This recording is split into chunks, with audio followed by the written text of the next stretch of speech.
The desert night seemed to breathe around them. 6 men pinned down behind the shattered remnants of a Stonewall rifle, fire cracking overhead like angry whips. Dust and debris rained with each impact. Afghanistan 2019, Kandahar Province. SEAL Team 8's extraction had gone catastrophically wrong. The helicopter was nowhere in sight. Radio communications jammed. They were alone, surrounded, and running low on ammunition. Chief Petty Officer Marcus Reynolds pressed his back against the crumbling wall, blood seeping from a wound in his shoulder, his face a mask of controlled fear. 2 of his men were already down. The rest wouldn't last another 20 minutes at this rate. "Command, this is Wolfpack. We are taking heavy fire request, immediate extraction," he shouted into his radio for the 12th time. Nothing but static answered him. "We're cut off, Chief," Lieutenant Harris growled, ejecting a spent magazine and slapping in his last full one. "They're jamming all frequencies." Reynolds closed his eyes briefly. This was it. After 3 tours, countless missions, all the friends he'd buried, this forgotten patch of Afghan dirt would be his final resting place. A burst of gunfire tore through the air above them, forcing them lower. Then, impossibly, the static in their comms units cleared. "Wolfpack, this is Phantom," a woman's voice calm and precise. "I have your position. Multiple hostiles converging from the northeast ridge. Adjust fire 20 degrees west." The men exchanged confused glances. "Who the hell is Phantom?" Harris whispered. Reynolds hesitated only a second before making his decision. "Wolfpack copies Phantom. Adjusting fire." On the mysterious voice's guidance, the team shifted their defensive position. Seconds later, insurgents appeared exactly where predicted, walking straight into their line of fire. "Incoming technical vehicle approaching from the south access road," the voice continued. "3 occupants, heavy weapons. Your extraction is inbound, ETA 4 minutes. There's a ravine 40 meters to your west. I'll cover your movement." As if to confirm her words, precision sniper fire suddenly rained down on the insurgent positions from a completely different angle. "Move now," Reynolds ordered. The team half-dragged their wounded through the darkness toward the ravine. Phantom's voice guided them every step of the way, calling out enemy positions with supernatural accuracy, directing their fire, keeping them alive when they should have been dead. By the time the extraction helicopter arrived, the mysterious guardian angel had saved their lives a dozen times over. Reynolds looked up at the dark ridgeline as he boarded the helicopter, wondering who or what Phantom really was. "Phantom, this is Wolfpack Actual," he said into his radio. "I don't know who you are or how you found us, but my men are alive because of you." A brief pause, then, "Just doing my job, Chief. Safe travels home." Then the helicopter lifted off, carrying the battered SEAL team away from certain death. Not one of them would ever forget the voice that had saved them from the darkness. 6 years later, Fort Poseidon Naval Joint Operations Base, California. 2020, the morning sun glinted off the Pacific Ocean, casting the sprawling military facility in golden light. Personnel moved with purpose across the base. Sailors in their crisp uniforms, Marines with their distinctive bearing, intelligence officers hiding in plain sight among them. Lieutenant Commander Elena Reyes stood motionless at the security checkpoint, her service record displayed on the guard's monitor. Her uniform was immaculate, her posture perfect, her expression giving away nothing. At 5'4", she was easily the shortest officer in sight, her frame slight compared to the burly Marines passing through. "Specialist in cryptologic warfare and signals intelligence," the guard read aloud, eyebrows lifting slightly as he continued scanning her file. "SEAL qualification. That's unusual, ma'am." Elena said nothing, just waited. She had long ago stopped explaining herself to people who underestimated her based on her appearance. The guard's eyes widened as he reached a classified section's security clearances beyond his own pay grade. He cleared his throat nervously. "Commander Bennett is expecting you, ma'am. Building 7 Secure Operations Center. I'll have someone escort you." "That won't be necessary." Elena's voice was measured calm. "I know where it is." She collected her credentials and made her way across the base. Her eyes cataloged every detail: security camera positions, patrol patterns, blind spots, and coverage. Old habits from years of training. Building 7 loomed ahead, a nondescript concrete structure with minimal windows and multiple security layers. The heart of intelligence operations for the North Pacific Fleet.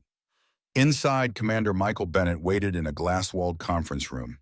He was in his mid-40s with the sharp eyes of someone who had seen combat and the careful posture of a man who now fought wars from behind computer screens. "Commander Reyes," Bennett said, standing as she entered. "Thank you for coming on such short notice." She nodded once, placing her secure tablet on the table. "The briefing mentioned Operation Northern Guardian. I assume we're discussing the Belgorod situation." Bennett's eyebrows rose slightly. "You've already been briefed. I make it my business to stay informed about Russian submarine movements," Elena replied, "especially when they involve nuclear-powered vessels with potential doomsday capabilities." A slight smile crossed Bennett's face. "They said you were thorough."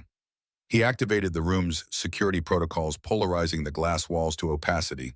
"What they didn't mention is that you're Phantom." Elena's expression didn't change, but something flickered in her eyes. "That's still classified, Commander." "Not to everyone." A new voice entered the conversation as the door opened. The man who stepped through was a living piece of military history, nearly 70, with a weathered face that had seen decades of service but still carrying himself with the unmistakable bearing of a SEAL. Master Chief Franklin Wilson had silver hair cut in the same military style he'd worn since the Reagan administration. Elena straightened almost imperceptibly. "Master Chief." Wilson studied her with eyes that had seen combat on 4 continents. "Been a while, Reyes. Afghanistan wasn't it, that mess outside Kandahar?" "Yes, sir," Reynolds and his team. Wilson nodded. "And 6 men who should have come home in body bags. Instead, they walked away because of you." He turned to Bennett. "She's the real deal. If anyone can crack the Russian communication systems, it's her." Bennett gestured for them to sit. "Then let's get started. 3 weeks ago, our underwater acoustic arrays detected the Belgorod leaving its berth at Severomorsk. It's Russia's newest and most advanced submarine carrying nuclear-powered long-range torpedoes. And now it's headed toward the Bering Strait." Elena's mind was already racing ahead.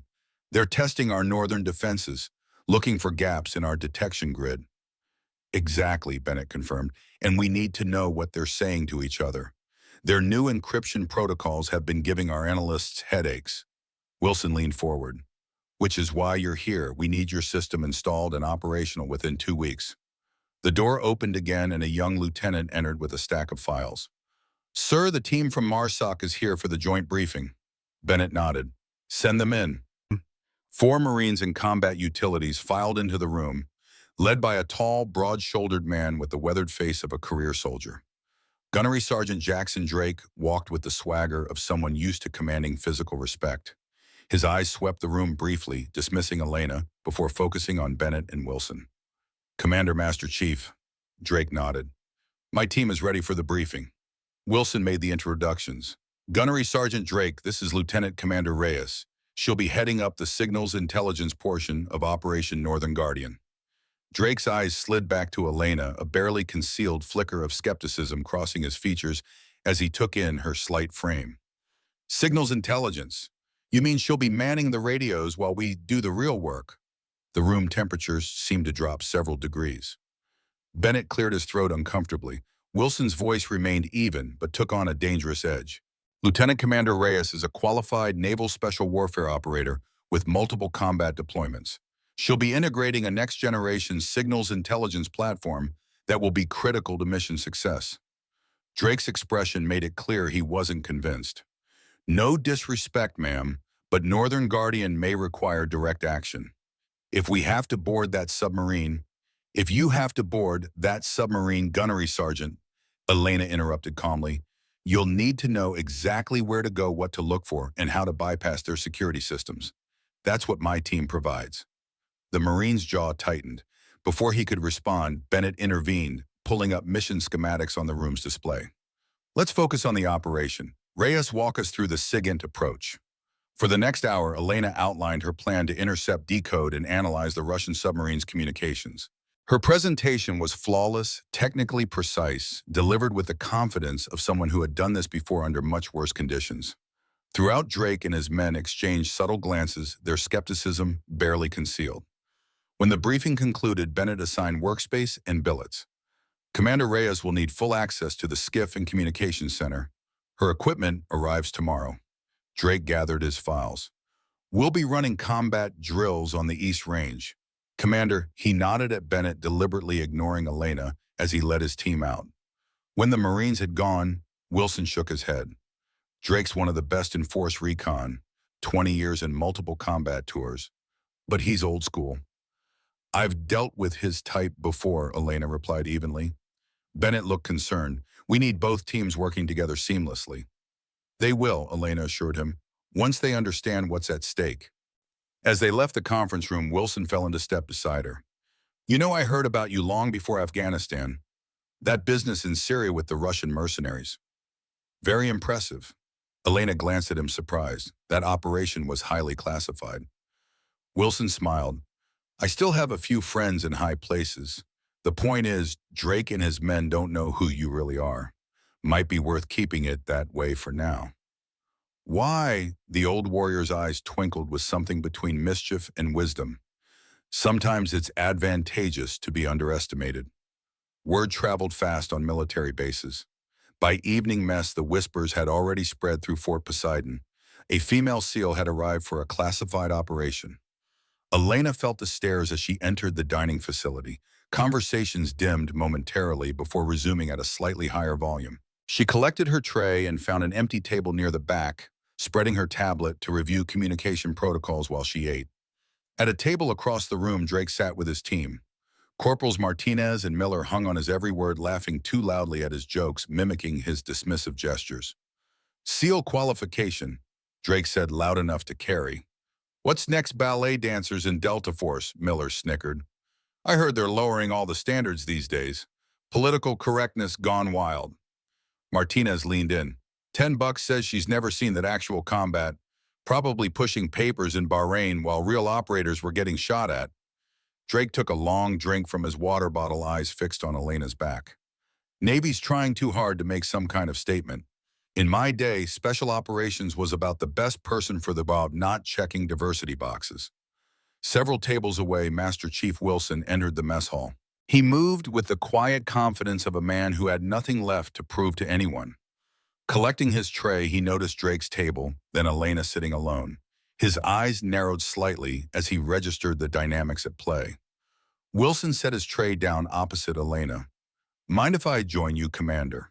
She glanced up, nodding once. How's the equipment installation coming? He asked, cutting into his meal. The first components arrived this afternoon. We should be operational within 72 hours. Wilson nodded, then lowered his voice. They're watching you, you know, waiting for you to fail. Elena didn't look up from her tablet. They'll be waiting a long time. The old warrior smiled faintly. You know, you remind me of someone I served with during the Cold War. Lieutenant Sharon Hayes, Naval Intelligence. Spoke 4 languages, could crack Soviet codes faster than our best computers. This caught Elena's attention. She looked up. What happened to her? Saved our entire task force in the Barents Sea operation in '86. Intercepted Soviet attack orders 30 minutes before they launched. No one thought a woman could handle the pressure of that posting. She proved them all wrong. Wilson's eyes took on a distant look. Back then, women like her never got the recognition they deserved. Their contributions stayed in the shadows. Drake's voice carried across the mess hall again. I bet she's never even fired an MP5, let alone jumped from a high-altitude aircraft. Martinez and Miller laughed on cue. Elena remained focused on her tablet, seemingly oblivious to the taunts. Wilson watched her with growing respect. Most officers would have confronted the insubordination directly. Her restraint suggested something else, a deeper game. You're not what they're expecting, Wilson observed quietly. That's their problem, not mine, Elena replied. Wilson leaned closer. You know, Bennett brought me onto this operation specifically because of my experience with the Russians. I ran counterintelligence against the KGB for nearly a decade. I know, Elena said. Your work during the Cold War is required reading at the Naval Academy now. This surprised him. Is it? Well, I'll be damned. He smiled briefly before turning serious again. The point is, what we're seeing with the Belgorod isn't new. It's old tactics in a new uniform. The Russians never really abandoned their Cold War playbook. Elena nodded. The submarines' movement patterns match historical Soviet deployment strategies. They're probing for weaknesses, testing response times. Exactly. And Wilson's words were cut short as Drake and his team approached their table. The Marine loomed over them, his presence deliberately intimidating. Martinez and Miller flanked him, smirking. Master Chief, Drake nodded respectfully to Wilson. Didn't expect to see you slumming with the support staff. Wilson's face hardened, but before he could respond, Drake continued, addressing Elena directly. Commander Bennett mentioned you'd be running some kind of new signals program. Hope it's user-friendly. My men actually need to focus on combat readiness, not computer classes. Elena looked up at him, her gaze level. The system is designed to be operated by intelligence specialists, gunnery sergeant. Your team won't need to concern themselves with it. Drake's smile didn't reach his eyes. Right. You'll handle the technical stuff while real operators handle the mission. Got it. Wilson started to rise, but Elena subtly shook her head. We all have our specialties, gunnery sergeant, she said calmly. Mine happens to be identifying threats others can't see. Something in her tone made Drake pause. For just a moment, uncertainty flickered across his face. Then he recovered, leaning down so his massive frame loomed over her. Well, if you identify any threats in the mess hall, be sure to let us know. He deliberately bumped her table, causing her water glass to topple. The liquid spilled across her tablet. Elena didn't flinch, didn't react beyond calmly lifting her device away from the spreading puddle. Her eyes never left Drake's, her expression unchanged. The Marine straightened, disappointed by her lack of response. Oops, accidents happen. He turned to leave Martinez and Miller in tow, all three chuckling. Wilson watched them go, his face dark with anger. That was deliberate insubordination. You should report him. Elena calmly dried her tablet with a napkin. Not yet. Why the hell not? She glanced around the mess hall, noting the security cameras in the corners, then looked back at Wilson. Because this isn't the first time I've dealt with someone like Drake. And I've learned that men like him eventually give you everything you need to hang them with their own rope. Wilson studied her face, understanding dawning in his eyes. You're documenting a pattern. She nodded once, returning to her meal as if nothing had happened. Smart, Wilson admitted, but be careful. Drake has a reputation for escalating when challenged. I'm counting on it. The Secure Compartmented Information Facility, SCIF, was a room within a room designed to prevent any electronic signals from entering or escaping. Inside this electronic fortress, Elena had spent the past 48 hours installing her specialized equipment. Banks of monitors displayed scrolling data frequency analyses and signal patterns. Commander Bennett entered after clearing the multiple security protocols. He whistled softly at the transformation of the space. Impressive setup, Commander. Elena nodded from where she sat, fingers flying across 3 separate keyboards. We're nearly operational. Final calibrations in progress. Bennett moved closer, studying one of the displays. Is that Russian naval communication protocols? Yes, I've been analyzing their patterns for the past 6 months. She pulled up another screen showing a map of the Arctic Circle with various signal sources highlighted. The Belgorod has been using a modified version of their traditional communication protocols, but with an interesting variation. She zoomed in on a particular signal pattern. This sequence here, it's reminiscent of old KGB transmission methods from the Cold War. They're embedding secondary messages within routine communications. Bennett frowned. What kind of messages? That's what I'm trying to determine. They're using a layered encryption approach I haven't seen before. She paused. Actually, that's not entirely accurate.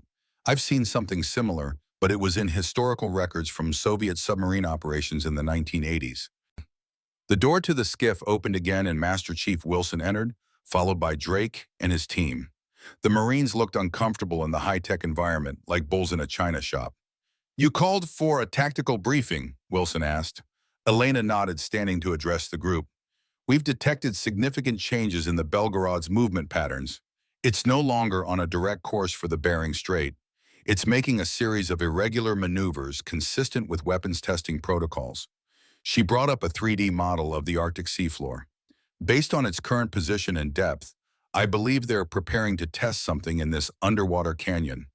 The topography would contain and mask certain types of explosions or energy discharges. Drake crossed his arms. And you determined all this from radio chatter? From multiple data sources, Elena corrected him.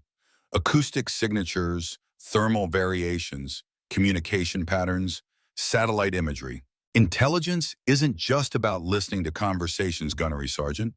It's about assembling a complete picture from fragmented data. Bennett studied the display. What kind of weapon are we talking about? Elena hesitated. The data suggests they're testing an upgraded Poseidon torpedo, nuclear-powered, potentially carrying a cobalt warhead. A heavy silence fell over the room. The Poseidon was Russia's so-called doomsday weapon, a nuclear-powered torpedo designed to create radioactive tsunamis that could devastate coastal cities. Christ, Martinez whispered. Wilson leaned forward, eyes fixed on the display. Are you certain the signatures match what we know about the Poseidon system? Elena confirmed. But there's something else.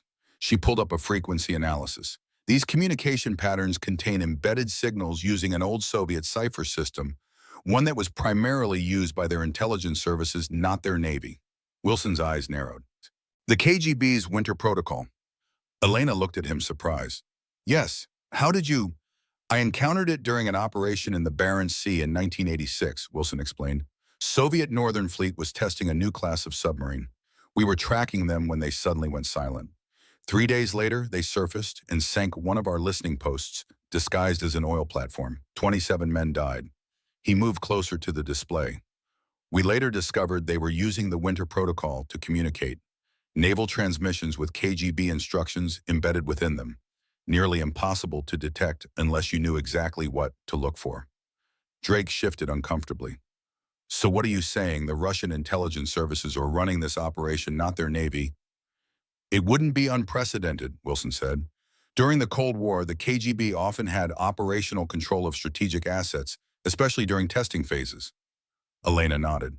Which means this isn't just a routine patrol or even a standard weapons test. Something bigger is happening. She turned to Bennett. Commander, I recommend we elevate the threat assessment and increase surveillance. Bennett considered this, then nodded. Agreed. Drake, your team needs to prepare for potential direct action. If this turns into something more than a surveillance, we'll need to be ready. Drake straightened. My men are always ready, sir. Good, Bennett replied, because if Commander Reyes is right, we may be dealing with something we haven't seen since the Cold War. As the briefing concluded, Drake lingered behind as the others filed out. He approached Elena as she returned to her workstation. Quite a theory you've developed, he said, voice low. Impressive if it's true. Elena continued working, not looking up. It's not a theory. It's an analysis based on factual data. Drake leaned against her console. You know, I've been doing this a long time. Seen all kinds of intelligence officers come and go. The ones who last are the ones who don't overreach, who don't see Russian boogeymen behind every unusual signal. Now Elena did look up, her gaze steady. And the operators who last, Gunnery Sergeant, are the ones who respect intelligence, even when it comes from sources they don't personally approve of. Drake's expression hardened. Just make sure your fancy computer systems don't send my men into a situation based on faulty analysis. Some of us can't hide behind monitors when things go wrong. He pushed off from the console and walked away. Wilson appeared in the doorway as Drake left, watching the Marines retreating back with a frown. He's becoming a problem, Wilson observed once Drake was out of earshot. Elena had already returned to her work. He's the least of our problems right now. Wilson moved closer, lowering his voice.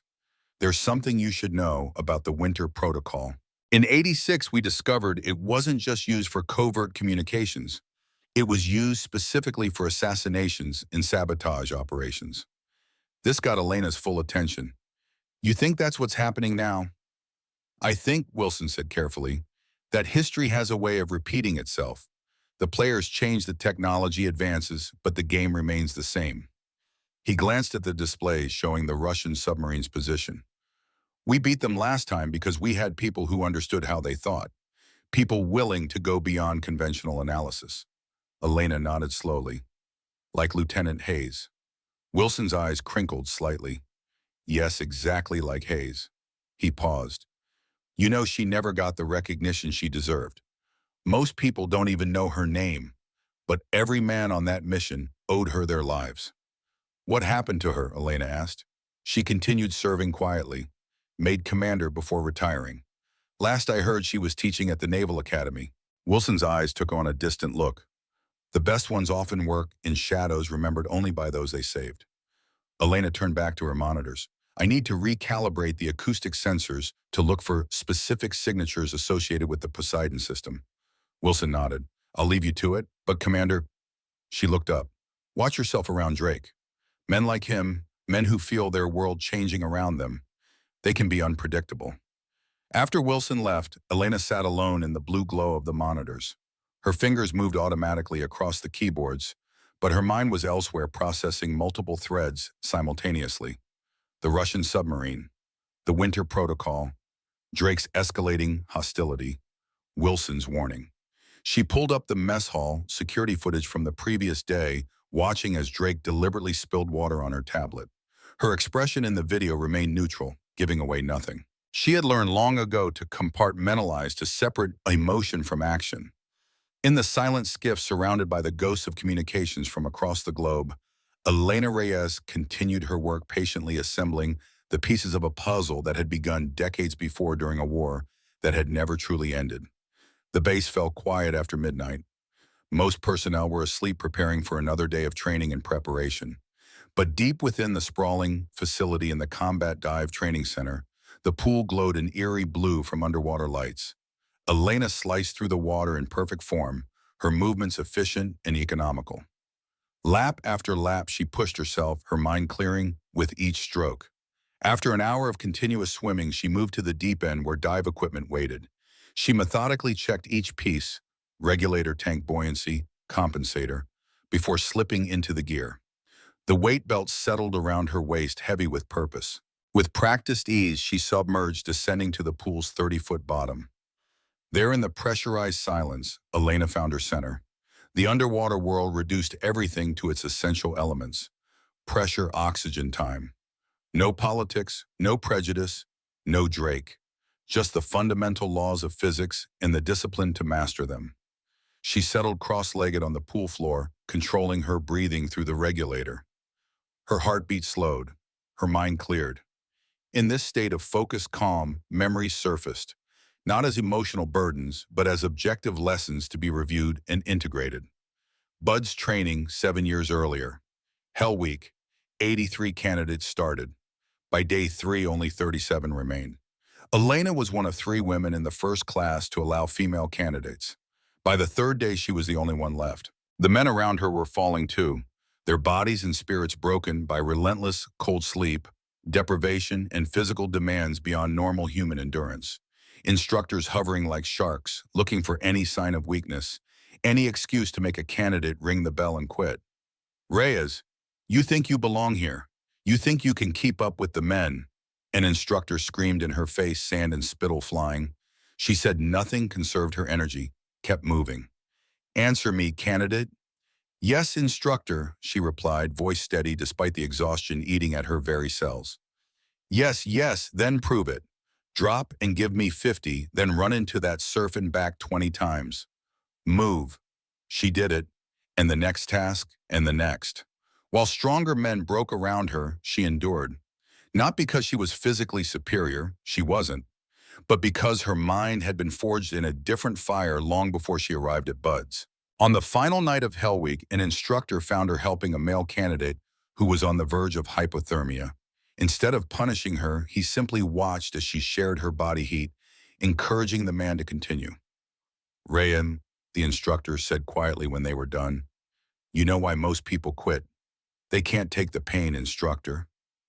Wrong, they quit because they focus on themselves, their pain, their exhaustion, their suffering. He nodded toward the candidate she had helped. You're still here because you think beyond yourself. Remember that. It's what separates operators from everyone else. The memory dissolved as Elena sensed a presence. Opening her eyes underwater, she saw a figure at the pool's edge. Master Chief Wilson sat watching her, his expression thoughtful. Elena checked her dive computer. She'd been submerged for 27 minutes. She began her ascent, careful to pause for decompression, even though it wasn't strictly necessary at this depth. Discipline was a way of life, not something to be abandoned when convenient. When she surfaced and removed her regulator, Wilson handed her a towel. Combat breathing exercises, he asked. Elena nodded, climbing out of the pool. Helps me think. I used to do the same thing, Wilson admitted. Still do sometimes, though. These old lungs don't hold air like they used to. He studied her for a moment. You've picked up some interesting habits for a signals intelligence officer. SEAL training leaves an impression, she replied simply. Wilson nodded. That it does. He paused. I came looking for you because there's been a development. The Belgorod has changed course again. It's now heading directly for the underwater ridge near the Alaskan shelf. Elena toweled off her hair. That's international waters, but just barely. Yes, and it puts them within strike range of several key naval facilities. Wilson's expression grew serious. There's something else. Bennett intercepted communications between Drake and the base commander at Camp Pendleton. Drake's been making inquiries about you. Elena's expression remained neutral. What kind of inquiries? The kind that suggest he's looking for something to discredit you with.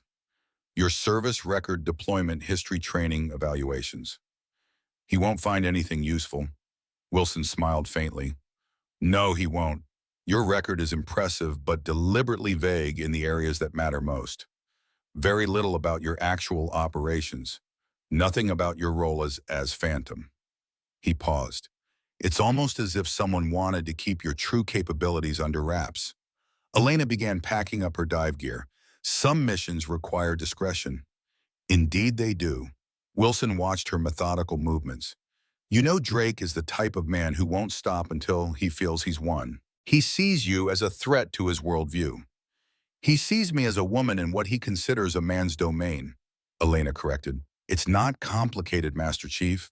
I've dealt with his type before. Wilson shook his head. It's more than that. Drake was being considered for the operational lead on Northern Guardian. Then you arrived with your intelligence assessment, and Bennett shifted priorities from direct action to surveillance and signals intelligence. Elena paused. Drake thinks I took his mission. Essentially, yes. She resumed her work unfazed. His ego is not my concern. The Russian submarine is. Wilson smiled, precisely what Hayes would have said. He stood to leave. 0800 briefing tomorrow. Bennett wants an update on your signal analysis. When Wilson had gone, Elena finished storing her gear and headed for the showers. As the hot water washed away the chlorine, she reflected on Wilson's warning. Drake was becoming more than a nuisance. He was actively working to undermine her. She had faced worse. In Afghanistan, Syria, and a dozen classified operations, she had overcome greater obstacles than one resentful Marine. But something about this situation felt different. The coincidence of Drake's escalating hostility and the Russian submarine's unusual behavior triggered her well-honed instincts. As she dressed in her quarters later, Elena made two decisions. First, she would accelerate her analysis of the Russian communications, and second, she would begin documenting everything related to Drake. Not just his harassment, but his movements, his communications, his access to sensitive areas. Because in her experience, when things aligned too conveniently, it was rarely coincidence. And in the intelligence world, there was no such thing as paranoia, only varying levels of awareness. Morning sunlight streamed through the narrow windows of the operations center as Elena analyzed the latest intelligence reports. For 3 days, she had been tracking anomalous patterns in the Russian submarine's communications. Something wasn't adding up.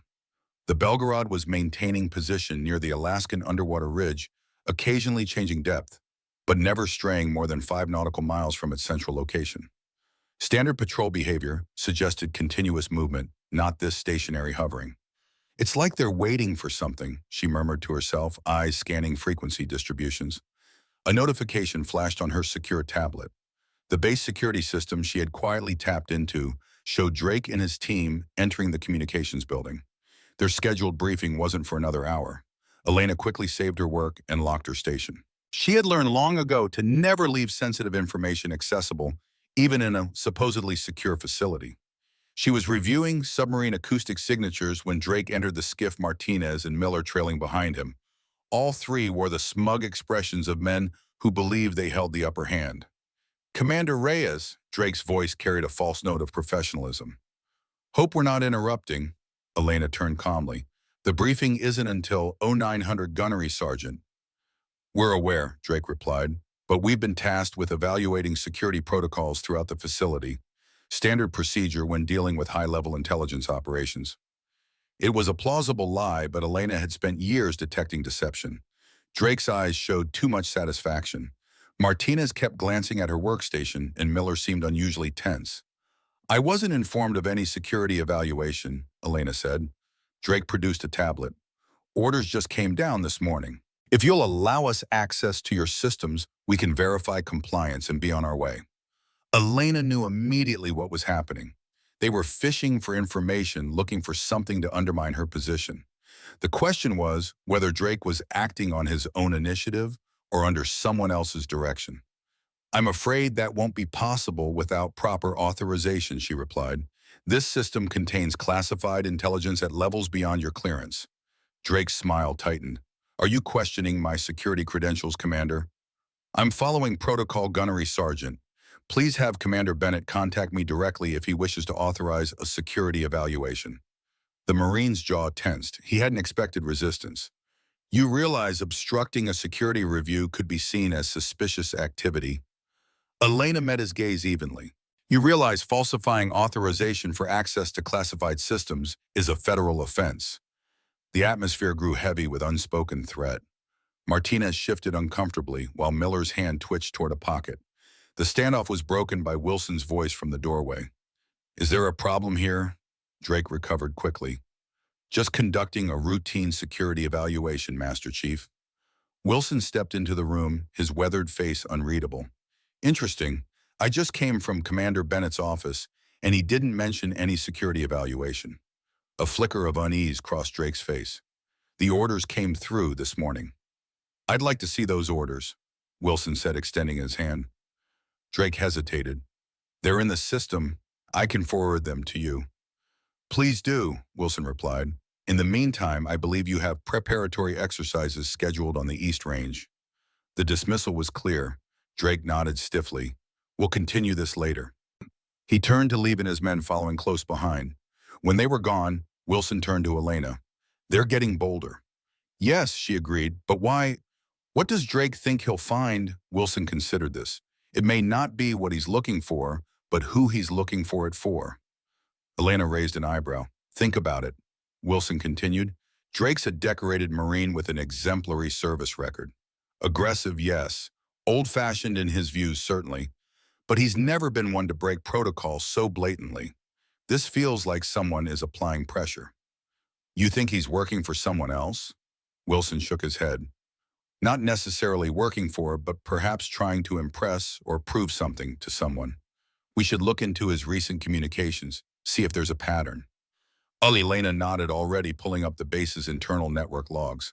I'll run a trace on his digital footprint. Be discreet, Wilson warned. If he is being manipulated, we don't want to spook whoever's behind it. For the next hour, Elena carefully examined Drake's digital trail through the base's systems. What she found was concerning.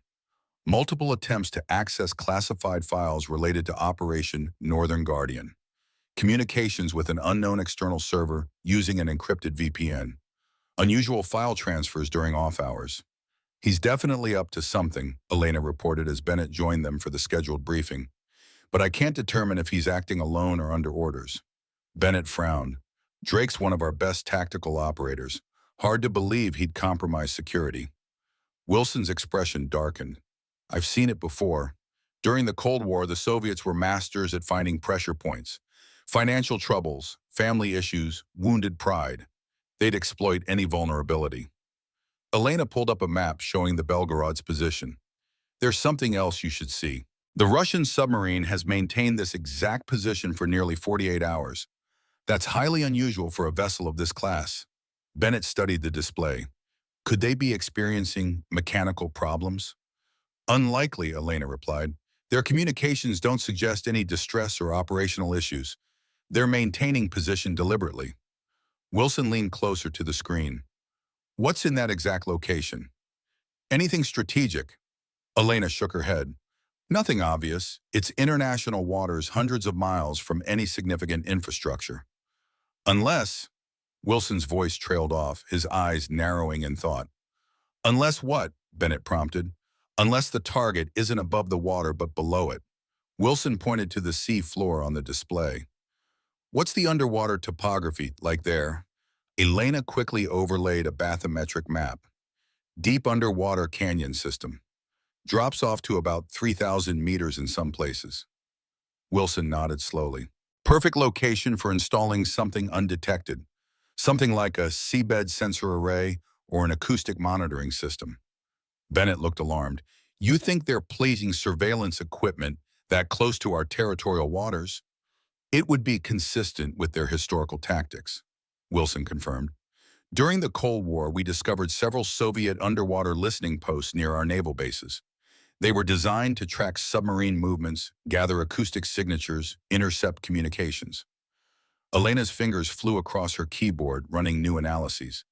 If that's what they're doing, they'd need to communicate with whatever they're installing. Let me check for low-frequency transmissions in that spectral range. Within minutes, she had identified a pattern. There it is, periodic bursts of low-frequency transmissions consistent with underwater acoustic communications. They're definitely deploying something down there. Bennett's expression grew grave. If they're establishing a listening post at close to Alaskan waters, it represents a significant intelligence threat. We need to know exactly what they're deploying and how to neutralize it. I'll recalibrate our sensors to focus on those transmissions, Elena said. Given enough data, I should be able to determine the technical specifications of whatever they're installing. Bennett nodded. Do it. And Wilson, I want you to brief the tactical team on Cold War-era Russian underwater surveillance capabilities. If we need to mount a countermeasure operation, they'll need to know what they're dealing with. As the meeting concluded, Elena noticed a small anomaly in the security logs she'd been reviewing. Someone had attempted to access her quarters during the early morning hours while she was swimming. The digital lock had registered 3 failed entry attempts. She said nothing about this discovery to Bennett or Wilson. Instead, she made a mental note to install her own surveillance equipment when she returned to her quarters. If Drake or his men were escalating to physical intrusion, she wanted evidence. The pieces were aligning into a disturbing pattern. The Russian submarine's suspicious activity, Drake's increasingly aggressive behavior, the attempted breach of her quarters. Elena had spent her career identifying patterns in seemingly unrelated data points. Her instincts told her these events were connected, though the exact nature of that connection remained elusive. As she returned to her workstation, she mentally prepared for what was coming. Drake wouldn't stop after being publicly rebuffed. Men like him never did. When cornered, they either retreated or escalated dramatically. Based on his profile, Elena calculated the probability of escalation at over 80%, which meant she needed to be ready when it came. The next 2 days brought a deceptive calm. Drake and his team maintained their distance, focusing on tactical drills and equipment preparation. Elena continued her analysis of the Russian communications, gradually building a clearer picture of their underwater activities. The Belgorod was indeed deploying some kind of seabed installation. Acoustic signatures indicated mechanical arms operating at depth, placing objects on the ocean floor at precise intervals. The transmissions between the submarine and these devices used an encryption protocol she hadn't seen before, a hybrid of old Soviet methods and modern techniques. They're creating a network, Elena explained to Bennett and Wilson during their evening briefing. Each device communicates with the others, forming a mesh that can triangulate any vessel passing overhead. Bennett studied the simulation she had created. Coverage area. Based on the current deployment pattern, they could monitor approximately 60% of the sea lanes approaching Alaska, including the routes our ballistic missile submarines typically use when deploying to the Pacific. Wilson's expression darkened. That's the real target, our Ohio-class submarines. If they can track them leaving port, they could potentially follow them to their patrol areas. Exactly, Elena confirmed. But there's something else. These devices aren't just passive listeners. They're transmitting periodic signals back to a central receiver, likely on Russian territory. What kind of signals? Bennett asked. Elena displayed a frequency analysis. That's what concerns me. The pattern suggests they have sensor capabilities beyond simple acoustics. They may be able to detect specific vessel signatures, possibly even the unique radiation emissions from our nuclear submarines. The implications hung heavy in the air. If the Russians had developed technology that could reliably track America's ballistic missile submarine force, it would undermine a critical component of the nuclear deterrent. We need to neutralize this network, Bennett decided. Wilson, start planning a covert operation. We'll need to destroy or disable these devices without alerting the Russians that we've discovered them. Elena raised a hand. There's something else you should know. I've detected anomalies in our internal communication system. Specific transmissions related to Operation Northern Guardian are being copied to an unauthorized location. Bennett straightened. You're saying we have a security breach? Yes, Elena confirmed. Someone within this facility is monitoring our communications and potentially sharing that information externally. Wilson's eyes narrowed. Drake.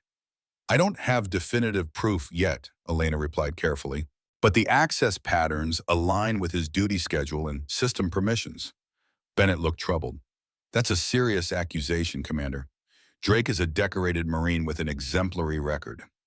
I understand that, Elena acknowledged, which is why I'm gathering more evidence before making any formal report. But in the meantime, I suggest we implement additional security protocols for all Northern Guardian communications. Bennett nodded slowly. Agreed. Set up a secure channel using your encryption system. Limited access, just the three of us for now. As they left the briefing room, Wilson fell into step beside Elena.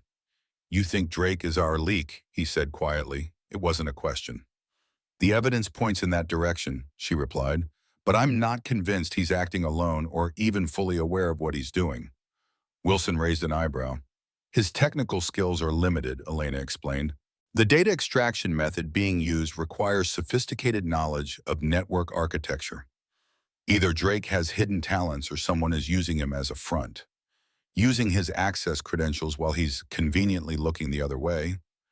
Elena nodded, possibly, or manipulating him into taking actions that serve their purpose without him understanding the full implications. Wilson considered this as they walked. I've seen it before. During the Cold War, the Soviets were masters at running false flag operations. They'd manipulate people into believing they were serving one cause when they were actually serving another. My thoughts exactly, Elena agreed, which is why I'm proceeding carefully. If Drake is being manipulated, confronting him directly could alert whoever's behind this.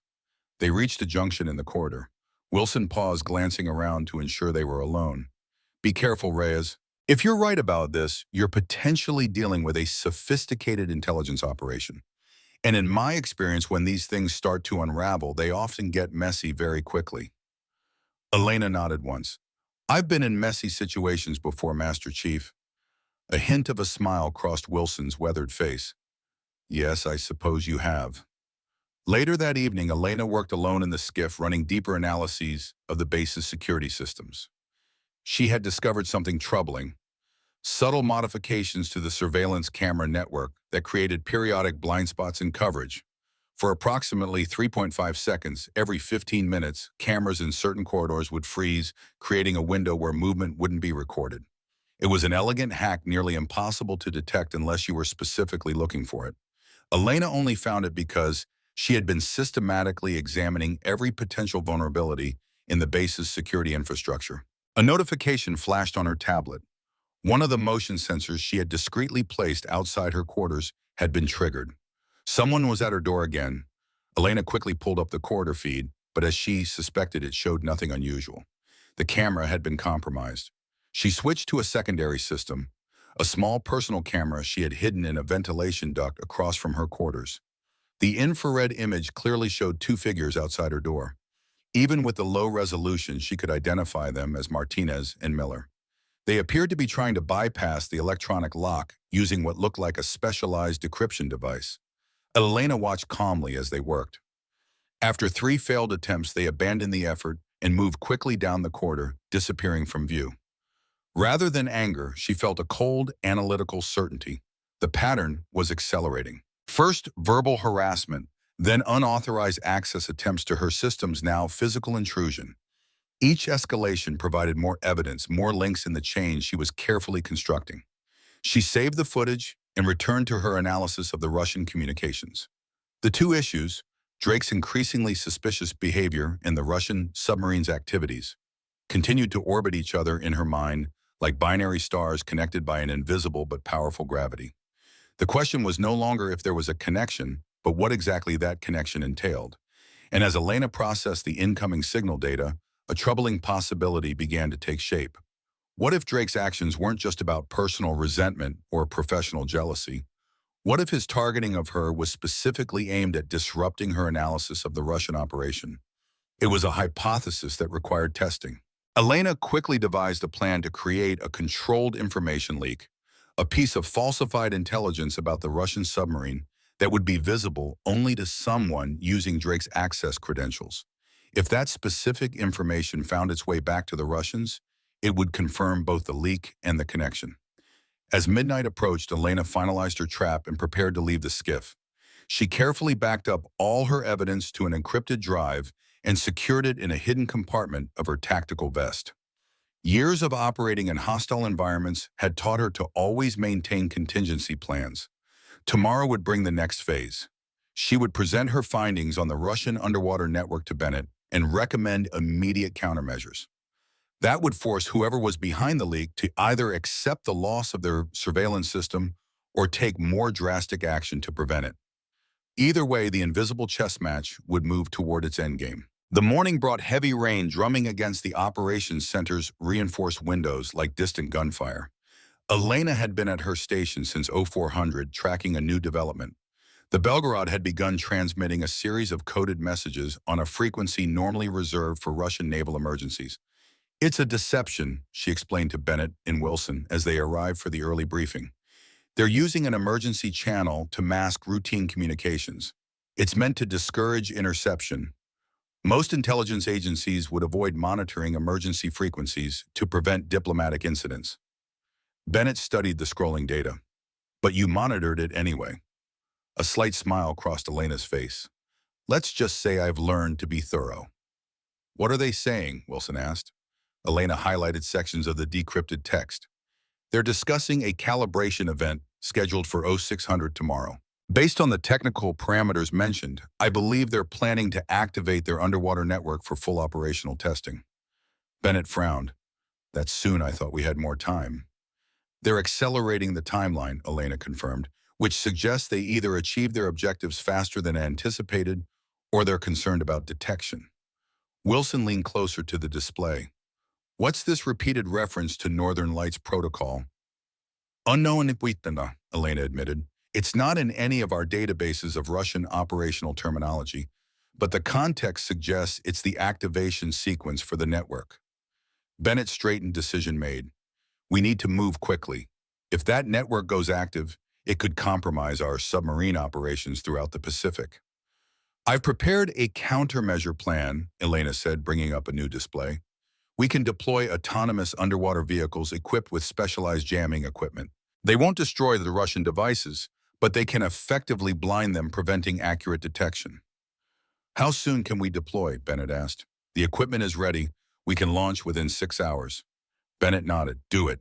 Wilson, brief your tactical team on emergency extraction protocols in case things go sideways." He turned back to Elena. "In the security breach." "Still gathering evidence," she replied carefully, "but I've implemented a controlled leak to help identify the source." "Good. Keep me updated." Bennett checked his watch. "I need to brief Admiral Harrington. He'll want to know we're initiating countermeasures." After Bennett left, Wilson studied Elena's expression. "You're holding something back." She hesitated, then nodded once. "I believe the security breach and the Russian operation are connected. The timing of Drake's interference with my work aligns too perfectly with critical developments in the Russian activities." Wilson's eyes narrowed. "You think Drake is working for the Russians?" "Not necessarily directly," Elena clarified. "But I believe someone is using him to disrupt our monitoring of the Belgorod. His attempts to access my systems increased significantly whenever I made progress analyzing the underwater network." Wilson considered this. "It's plausible, but Drake doesn't strike me as a traitor." "I don't think he is, at least not intentionally." Elena pulled up personnel files. "I've been researching his background. 3 months ago, he was passed over for promotion to Master Gunnery Sergeant. Around the same time, he began experiencing financial difficulties. His wife required specialized medical treatment not fully covered by military insurance." Understanding dawned in Wilson's eyes. "Pressure points." "Exactly. Classic intelligence recruitment tactics. Find someone with access who's experiencing personal difficulties. Offer solutions. Gradually increase the requests until they're compromised beyond extraction." Wilson shook his head slowly. "If you're right, this goes well beyond Drake. We're talking about a sophisticated Russian intelligence operation with assets inside a high-security naval facility. Yes, Elena agreed, which is why I've been proceeding carefully. Whoever is running this has gone to great lengths to establish their network. If we move too quickly, we risk alerting them before we've identified all the players. Wilson's weathered face set in grim lines. But we're out of time. If the countermeasure operation launches tomorrow, they'll know we've discovered their underwater network. Which means they'll likely take action today, Elena concluded, either to stop our operation or to extract their assets. The old warrior nodded. Be on your guard. If Drake is involved, even unwittingly, he could become dangerous when cornered. Elena spent the next several hours preparing the underwater countermeasures while monitoring the security systems for any unusual activity. Drake and his team had been unusually quiet, which only increased her suspicion. In her experience, predators were often most silent just before they struck. At 1800 hours, her trap produced results. The falsified intelligence she had planted, suggesting the U.S. was unaware of the true purpose of the Russian underwater devices, was accessed using Drake's credentials. 30 minutes later, a burst transmission was sent from the base to an encrypted external server using an ingeniously disguised protocol that masked itself as routine system updates. Elena immediately documented the transmission and began tracing its destination. The signal bounced through multiple proxies, but she had anticipated this. Her specialized tracking software followed the digital breadcrumbs, gradually narrowing down the final destination. The results confirmed her suspicions. The transmission had ultimately reached a server in Vladivostok, a known hub for Russian naval intelligence operations. She was preparing to take her findings to Bennett when her system flagged an urgent alert. Someone was accessing the deployment plans for tomorrow's countermeasure operation, not just viewing them, but actively modifying parameters. Elena quickly traced the access. It was coming from a terminal in the tactical planning room, where Drake's team had been conducting mission preparations all day. Without hesitation, she initiated emergency security protocols, locking down the classified systems network-wide. Then she contacted Bennett. We have confirmation of the security breach, she reported tersely. Someone is actively tampering with the countermeasure deployment plans. I've locked down the systems, but the damage may already be done. Where? Bennett demanded. Tactical planning room. Drake's team has been there all day. I'll meet you there. And Elena, be careful. She ended the call and immediately checked the security camera feed. The tactical planning room appeared empty, but given the compromised surveillance system, she couldn't trust what she was seeing. Elena retrieved her sidearm from the secure locker and verified it was loaded. She rarely carried a weapon on base, but instincts honed through years of covert operations were screaming warnings she couldn't ignore. The corridors were quiet as she made her way toward the tactical planning room. Too quiet. The normal evening bustle of the operations center had diminished, as if personnel had been cleared from the area. She approached the room cautiously, noting that the security keypad beside the door showed signs of tampering. Drawing her weapon, Elena positioned herself to the side of the doorway and tried her access code. The door unlocked with a soft click. Using tactical room-clearing techniques drilled into her during SEAL training, Elena entered in a low-crouch weapon at the ready. The room appeared empty, but the main computer terminal was active screens displaying the deployment plans for tomorrow's operation. She approached, carefully scanning for any signs of tampering or explosive devices. The plans had indeed been modified. The deployment coordinates had been shifted by approximately 10 nautical miles, which would place the jamming vehicles outside the effective range of the Russian underwater network. Elena quickly corrected the coordinates and secured the system with her highest level encryption.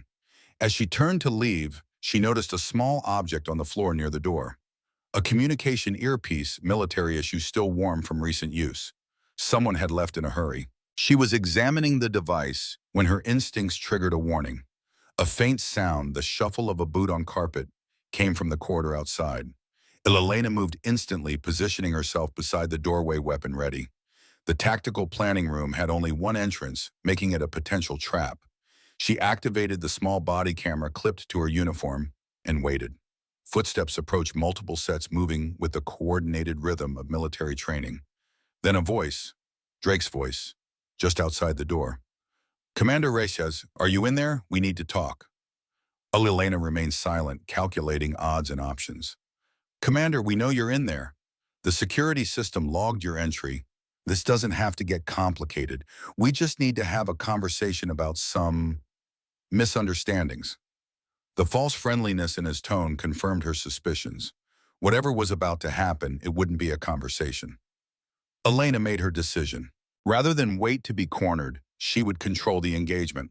"I'll be right out. Gunnery Sergeant," she called, simultaneously sending a quick text alert to Wilson with her location and the simple message, "Drake, confrontation imminent." Taking a deep breath, Elena holstered her weapon. Drawing on the man now would escalate the situation beyond recovery, potentially destroying any chance of identifying whoever was behind him.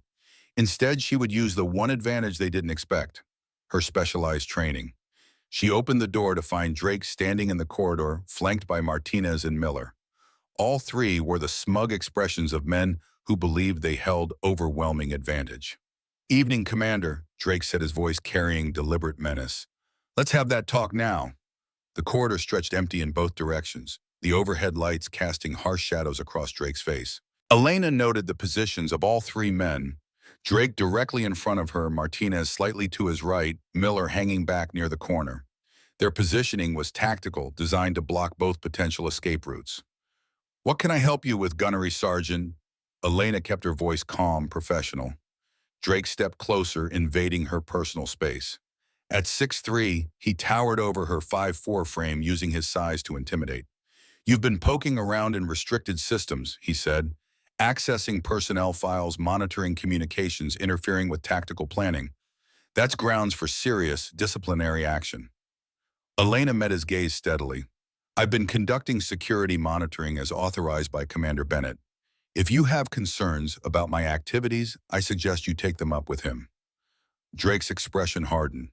"Bennett isn't here right now. It's just us having this conversation." Martinez moved to block the corridor behind her. Miller remained at the corner, watching for any approaching personnel. "Look who we have here," Drake continued, voice dropping to a menacing growl. "The Navy's pet project. All that top-level clearance, and what do they send us? A computer jockey who probably gets a nosebleed climbing a flight of stairs." Martinez snickered. "Heard she's some kind of signals wizard, supposed to be integrating the new comms package." "Signals wizard?" Drake scoffed, the words dripping with disdain. He looked directly at Elena. "You know what we used to call signals wizards? Nerds. Backroom boys. People who made sure the real warriors could talk to each other while they did the work." Elena remained motionless, her expression revealing nothing. She registered their presence in words as she would register a change in atmospheric pressure, data points to be noted but not reacted to. Drake's frustration grew in the vacuum of her silence. He craved a reaction, a spark of fear or anger that would validate his dominance. He got nothing. "You know the word is, you came from the teams," Drake said, leaning closer, his voice dropping to a conspiratorial roar. "That's a good one, a real good one. They letting 5'0" computer jockeys wear the trident now. What a joke. The whole program's gone soft." Miller, emboldened, chimed in. "Soft is right, Gunny. All this high-tech garbage, drones and satellites, they're trying to take the fight out of the man. It's why we're losing our edge." "Exactly," Drake boomed, straightening up. He pointed a thick finger at Elena's still averted head. "This is the problem, this right here. They think a line of code is a substitute for a burst from a rifle. They think a good signal means more than a good man with a bayonet." He paused for effect, his gaze sweeping the now silent corridor. "You ask me, SEALs are worth nothing anymore. Nothing." Drake stepped even closer, his face inches from hers. His hands shot out, grabbing her by the throat and pushing her against the wall. The move was deliberately intimidating rather than immediately harmful, a display of physical dominance. "What you need to understand," he growled, "is that you're in over your head. Some things are bigger than your security clearance, bigger than your fancy computer systems." Elena felt the pressure on her throat increase slightly. Her mind remained perfectly clear, calculating angles, distances, vulnerabilities. She had allowed this physical contact for one reason only: to ensure the body camera captured irrefutable evidence of assault. "I suggest you remove your hand, Gunnery Sergeant," she said quietly, her voice steady despite the pressure on her larynx. Drake laughed, looking back at his companions.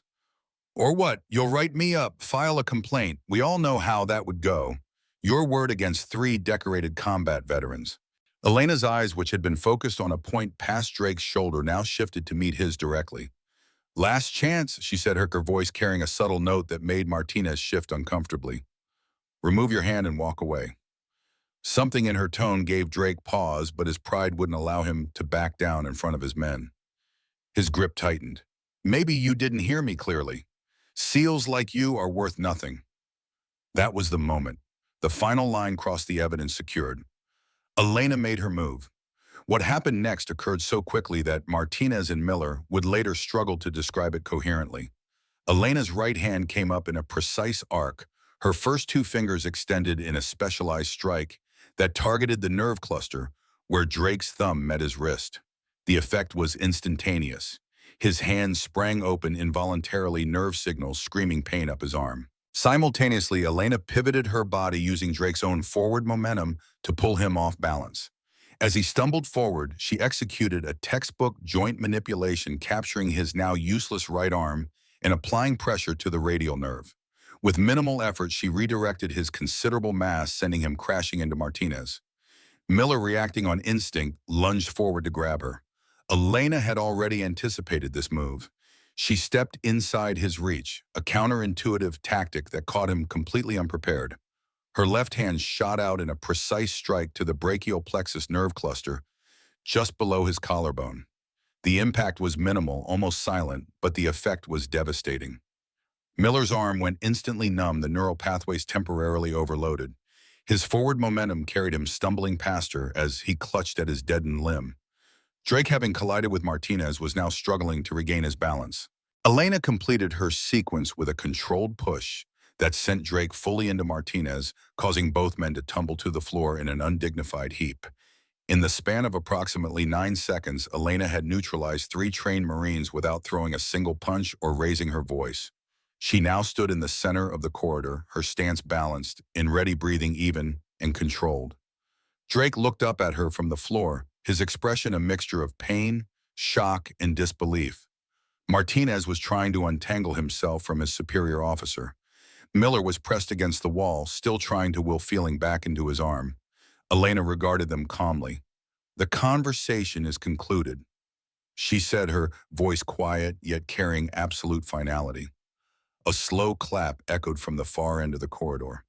Master Chief Wilson stood watching, his weathered face bearing a small, satisfied smile. Quite the discussion you folks are having, he observed dryly. Gunnery Sergeant, your men appear to be experiencing some difficulty. Perhaps you should report to medical. Drake struggled to his feet, his face flushed with humiliation. This isn't over, he growled at Elena. Wilson stepped forward. Actually, I believe it is.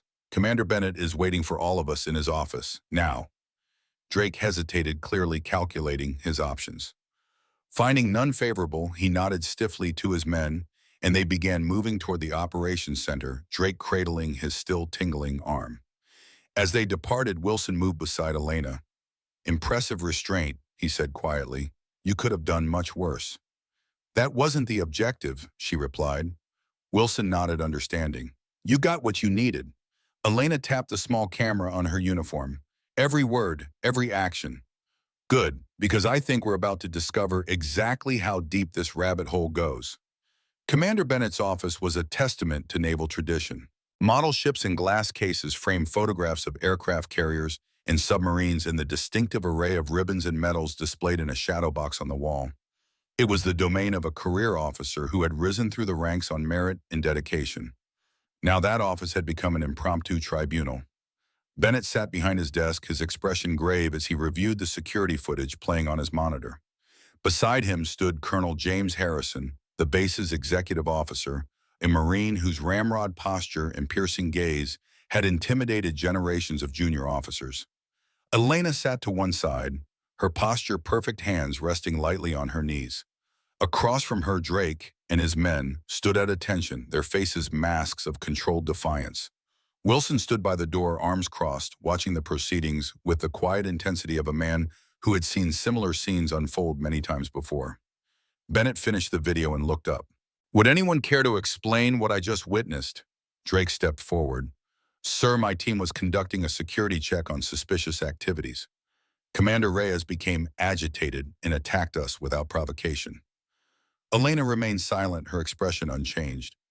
Bennett's eyebrow rose slightly. That's your statement, Gunnery Sergeant. That's what happened, and... Yes, sir. Drake's voice carried the confidence of a man accustomed to being believed. Bennett glanced at Martinez and Miller. Do you two corroborate this account? Both Marines nodded firmly. Yes, sir, they replied in unison. I see. Bennett tapped a key on his computer. Colonel Harrison, would you care to review the evidence? The colonel stepped forward, watching as Bennett replayed the corridor footage. This time the video included audio. You ask me, SEALs are worth nothing anymore. Nothing. They all watched as Drake grabbed Elena by the throat, pushing her against the wall. The subsequent neutralization of all three Marines played out in stark clarity. When the video ended, Harrison's face had darkened considerably. Gunnery Sergeant, do you still maintain that Commander Reyes attacked without provocation? Drake shifted uncomfortably. Sir, that footage doesn't show the full context of... Answer the question, Harrison interrupted, his voice razor sharp. Drake stiffened. No, sir. And do you acknowledge that you physically assaulted a superior officer? A muscle twitched in Drake's jaw. Yes, sir. Harrison turned to Elena. Commander Reyes, do you wish to make a statement? Elena met his gaze. The footage speaks for itself, Colonel. Bennett leaned forward. Actually, Commander, there's more to discuss than just this incident. He turned to Wilson. Master Chief, please secure the room. Wilson nodded and activated the office's security protocols. The windows automatically tinted to opacity, and a soft hum indicated the activation of anti-surveillance measures. Bennett looked directly at Drake. Gunnery Sergeant, we have evidence that your security credentials have been used to access classified information related to Operation Northern Guardian and transmit that information to an external server in Vladivostok. The blood drained from Drake's face. Sir, I never...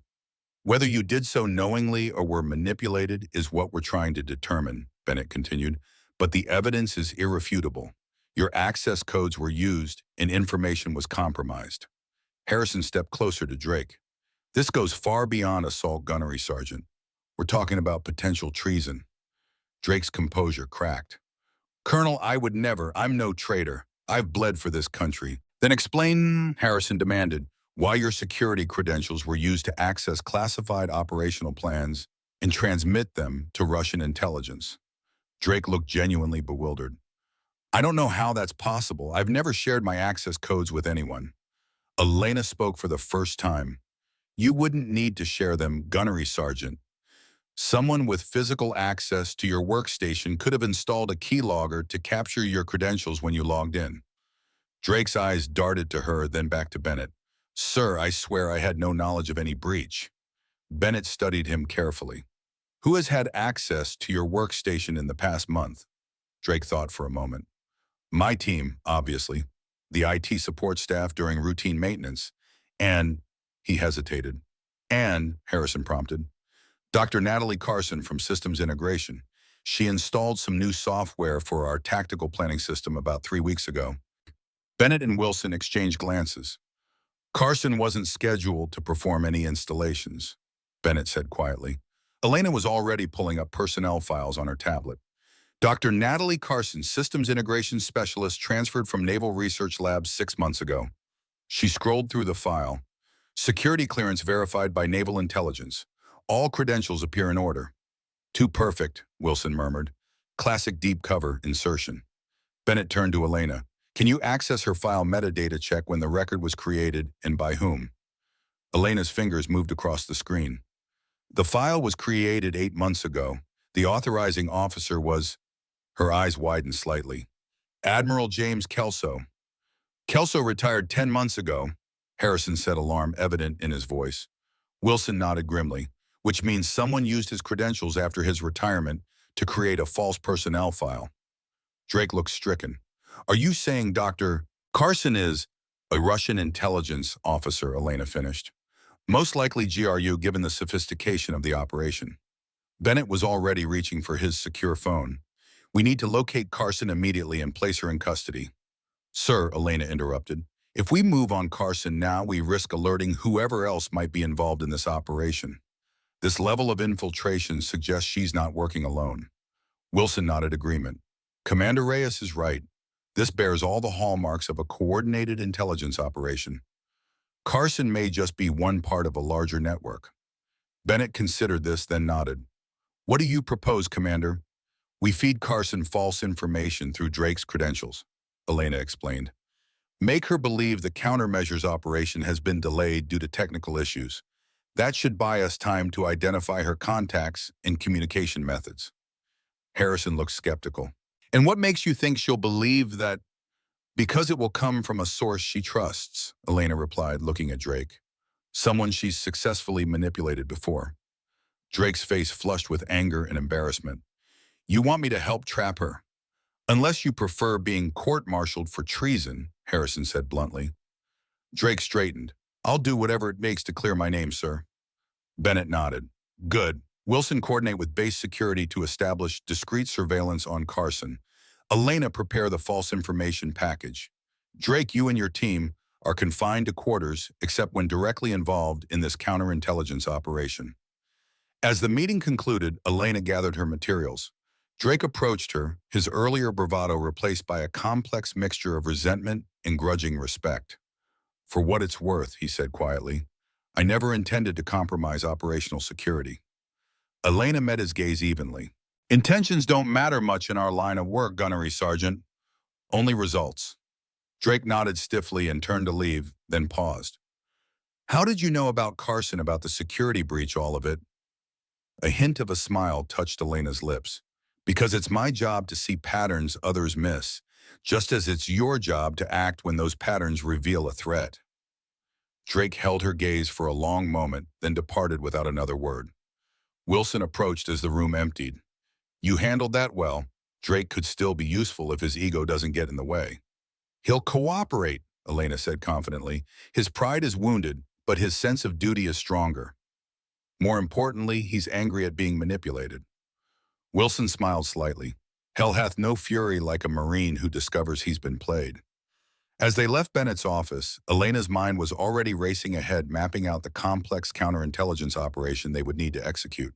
The pieces were falling into place, but the most dangerous phase was yet to come. The trap was set with meticulous precision. For 3 days, Elena orchestrated a careful dance of misinformation and surveillance. Using Drake's credentials, they fed Carson carefully crafted intelligence, suggesting the countermeasures operation had been delayed due to technical failures. Simultaneously, they monitored every system she accessed, every communication she sent, gradually building a complete picture of her activities. The pattern that emerged confirmed Elena's suspicions. Carson wasn't just gathering intelligence, she was actively sabotaging the Northern Guardian operation to protect the Russian underwater network. She's modified the guidance systems for our underwater drones, Elena explained during their secure briefing. The alterations are subtle, slight calibration errors that would cause the drones to miss their targets by several hundred meters. Bennett frowned. How did she gain access to the drone systems that's completely outside her authorized areas? She didn't access them directly, Elena replied, bringing up system logs on the display. She inserted a corrupted software update into the routine maintenance cycle. Most of the technicians wouldn't notice the discrepancies unless they were specifically looking for them. Wilson studied the data. Classic sabotage technique. Small changes with big consequences hidden within legitimate updates. Exactly. Elena highlighted a particular section of code. And here's the signature component, a specific error pattern that matches known GRU cyber operations.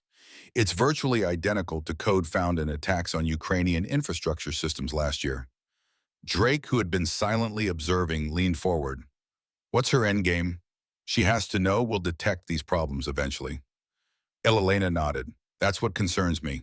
The timeline suggests she's only trying to delay our countermeasures by 48-72 hours. That means whatever the Russians are planning with their underwater network is imminent. Bennett's expression darkened. We need to move on Carson now before she can do any more damage or alert her handlers. Agreed, Elena said, but we should coordinate the arrest with our countermeasure deployment. If we time it correctly, we can neutralize both threats simultaneously. The plan was approved. Base security would apprehend Carson during her morning shift, while Elena and Wilson would lead the accelerated deployment of the underwater countermeasures. Everything was in place for the following morning, but as Elena had learned through bitter experience, Even the most meticulously crafted plans rarely survive first contact with the enemy. At 0200 hours, the base alarm system activated. Security breach in the main server room. Elena was already awake reviewing final deployment protocols when the alert came through her secure tablet. She immediately accessed the security camera feeds but found them offline, another system failure that couldn't be coincidental. She contacted Wilson and Bennett, then grabbed her sidearm and headed directly for the server room. As she moved through the darkened corridors, the emergency lighting casting everything in a red glow, she noted the unusual absence of security personnel. Something had drawn them elsewhere, a diversionary tactic. Elena approached the server room, cautiously weapon-ready. The door was ajar, a sliver of blue light spilling into the corridor. She could hear the rapid click of keyboard strokes from within. Using the reflection in her tactical flashlight, Elena peered around the doorframe. Carson was inside working furiously at the main console, but she wasn't alone. Martinez stood beside her, weapon drawn, watching the door. This was an unexpected complication. Elena had suspected Carson might have additional assets, but Martinez's involvement suggested a deeper infiltration than they had realized. She needed to act quickly. The server room contained access to all of Northern Guardian's operational systems. Whatever Carson was doing could potentially compromise not just their countermeasures, but the entire Pacific submarine fleet. Elena weighed her options. Direct confrontation would be risky with Martinez armed and on alert, but waiting for backup might allow Carson to complete whatever she was attempting. The decision was made for her when Martinez glanced at his watch and spoke urgently to Carson. 2 minutes, then we need to move. Carson nodded without looking up. Almost there, the system is fighting me. Elena made her move. Utilizing the advanced close-quarters combat techniques drilled into her during SEAL training, she entered the room in a low crouch, weapon trained on Martinez. Federal agents' hands where I can see them. Martinez spun, raising his weapon instinctively. Elena didn't hesitate. Her first shot struck his shoulder, spinning him backward. The second hit his hand, causing him to drop his gun with a cry of pain. Carson abandoned the keyboard and reached for something in her jacket. Elena shifted her aim. Don't! The woman froze, then slowly raised her hands. Her features, previously friendly and unremarkable, had transformed into a mask of cold calculation. You're too late, Carson said calmly. The protocols are already in place. Step away from the console, Elena ordered, keeping her weapon trained on Carson while maintaining awareness of Martinez, who was clutching his bleeding shoulder. The door behind her opened. Elena tensed, but it was Wilson and Bennett with security personnel close behind. Clear, Elena reported as the security team secured Martinez and Carson.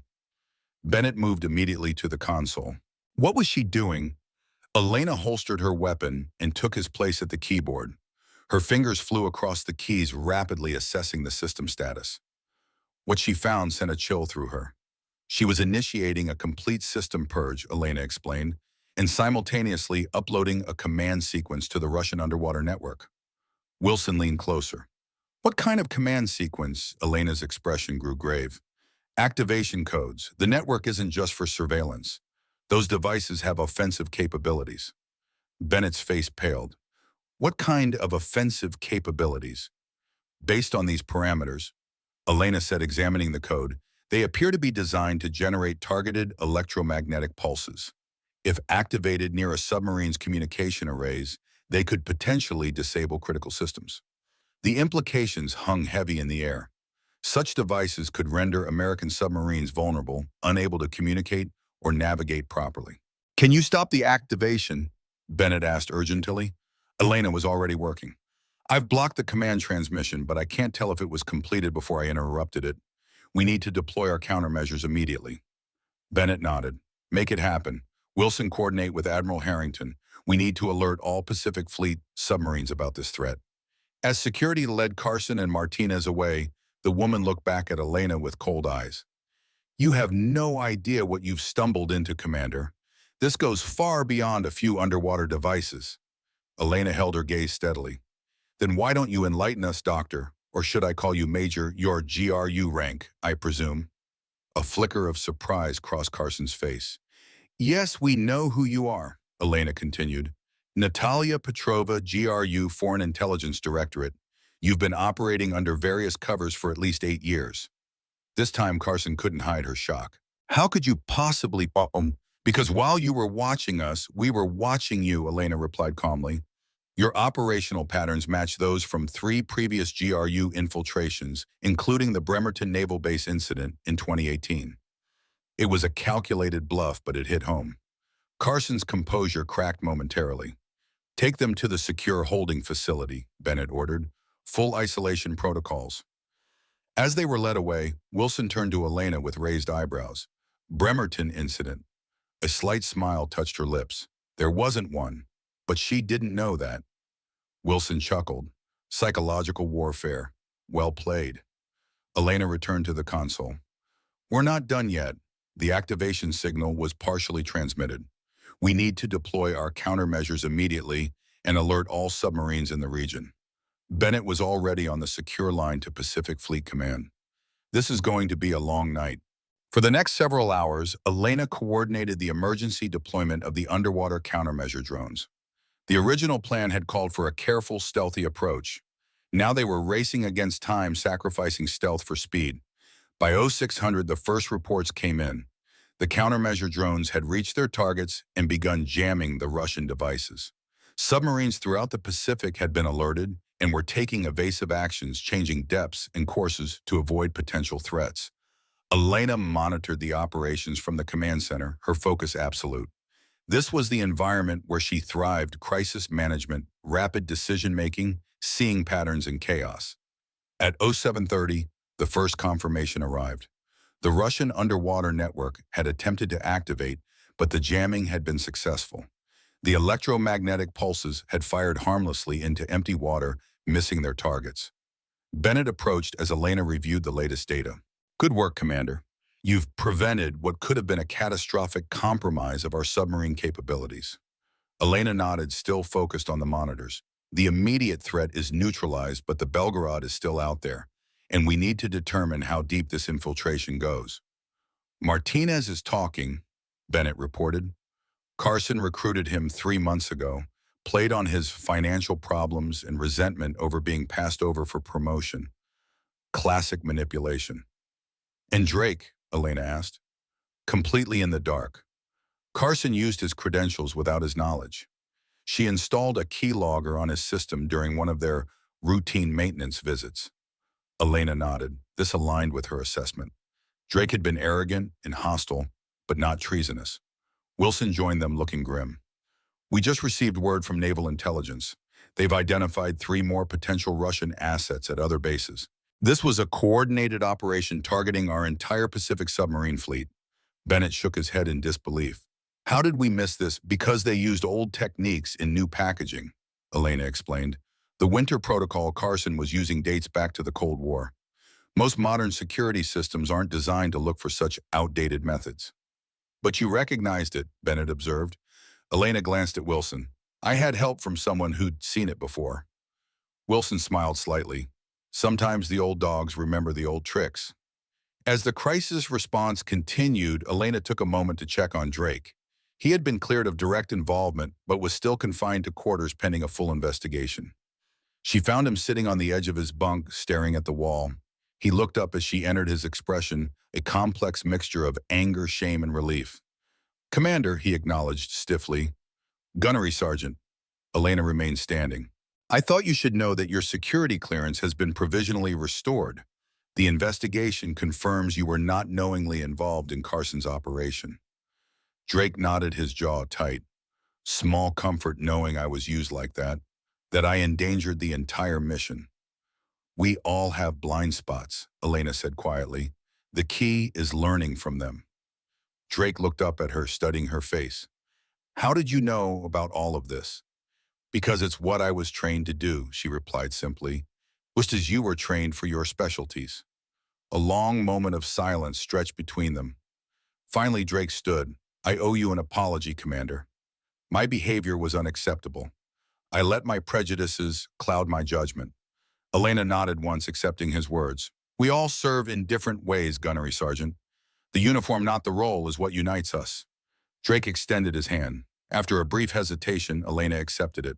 It wasn't friendship, but it was a beginning. A recognition of mutual respect that had been hard-won through crisis and revelation. 2 days later, the base assembly hall was filled to capacity. Every available officer and enlisted person stood at attention as Colonel Harrison addressed the formation. Today we gather to address a serious breach of security and conduct unbecoming. Harrison began, his voice carrying to every corner of the hall. This command experienced an infiltration attempt by foreign intelligence services that threatened not only this base, but our entire Pacific Fleet. Elena stood with Bennett and Wilson to one side of the podium, her posture perfect, expression neutral. Across the hall, Drake stood with his unit, his face a mask of professional composure. Due to the quick actions and exceptional vigilance of certain personnel, this threat was identified and neutralized. Harrison continued. 2 individuals involved in this operation have been taken into custody and are facing charges of espionage and treason. A murmur ran through the assembled ranks. Harrison raised a hand for silence.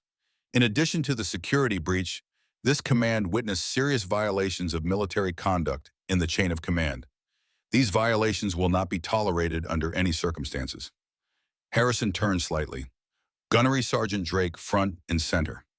Drake marched forward, coming to attention before the colonel with a sharp salute. Gunnery Sergeant Drake, you have been found guilty of conduct unbecoming an officer, insubordination and physical assault against a superior officer. While the investigation has cleared you of knowingly participating in espionage activities, your actions created an environment that the enemy exploited. Drake stood, rigid eyes fixed forward. Yes, sir. Your punishment includes reduction in rank to staff sergeant, forfeiture of 2 months' pay, and reassignment to training duties. Furthermore, you will be removed from operational status for a minimum of 6 months pending reevaluation. Understood, sir. Harrison's voice hardened further. Additionally, you will publicly apologize to the officer you assaulted and demonstrate that you understand the seriousness of your actions. Drake swallowed hard but maintained his composure. Yes, sir. Harrison turned to Elena. Commander Reyes front and center. Elena moved forward with quiet precision, taking her place beside Drake and rendering a perfect salute to the colonel. Harrison returned her salute. Commander Reyes, this command owes you a debt of gratitude. Your diligence, expertise, and extraordinary professionalism prevented what could have been a catastrophic compromise of national security. Your actions exemplify the highest traditions of naval service. Thank you, sir, Elena replied simply. Harrison turned to Drake. Staff Sergeant Drake, you will now render a formal apology to Commander Reyes. Drake turned to face Elena. For a brief moment, something passed between them, a complex understanding that transcended words.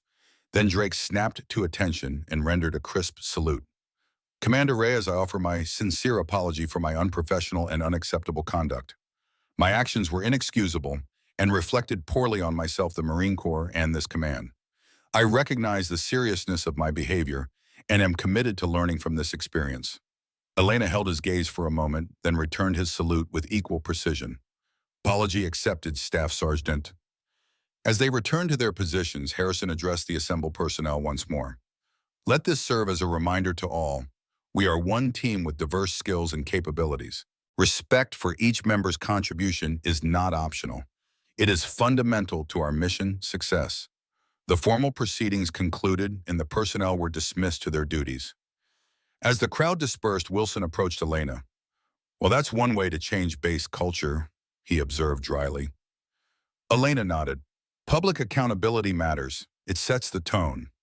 Wilson studied her for a moment. You know, I've been thinking about Lieutenant Hayes, the intelligence officer I told you about from the Barents Sea operation.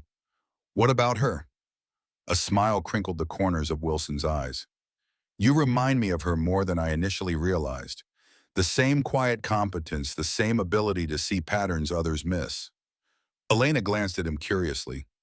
You speak about her with unusual familiarity. Wilson's smile deepened. I should. Sharon Hayes was my wife for 38 years. She passed last spring. Elena's normally controlled expression registered genuine surprise. I didn't know. Few did. We kept our relationships separate from our professional lives. Different last names, different duty stations for most of our careers. Wilson looked out across the now empty assembly hall. But she was the finest intelligence officer I ever knew. She saved more lives than most people will ever realize, all while being underestimated because of her gender and role. He turned back to Elena. She would have appreciated what you did here, not just stopping the Russian operation, but the way you handled Drake and his team. Correction rather than destruction. Before Elena could respond, Bennett approached. Commander, we have an update on the Belgorod. It's on the move heading back toward Russian waters. Elena nodded immediately, shifting focus to the operational implications. They know their network has been compromised. They'll be adjusting their strategy. Which means we need to adjust ours, Bennett agreed. There's a briefing in 20 minutes. Admiral Harrington will be joining via secure video link. As Bennett departed, Wilson gave Elena a knowing look. Back to work then. The game never really ends, does it? No, Elena agreed quietly. It just evolves. The command center hummed with renewed purpose. On the main display, satellite imagery tracked the Belgorod's path back toward Russian territorial waters. Smaller screens monitored the status of the countermeasure drones and the neutralized underwater devices.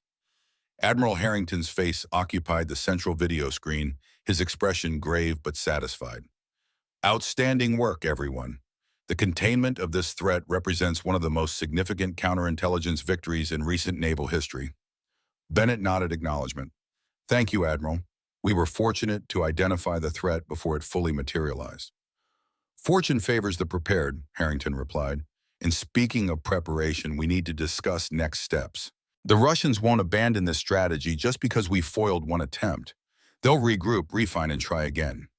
Elena, who had been studying the tracking data, spoke up. Admiral, the Belgorod's retreat pattern suggests they're attempting to preserve operational security.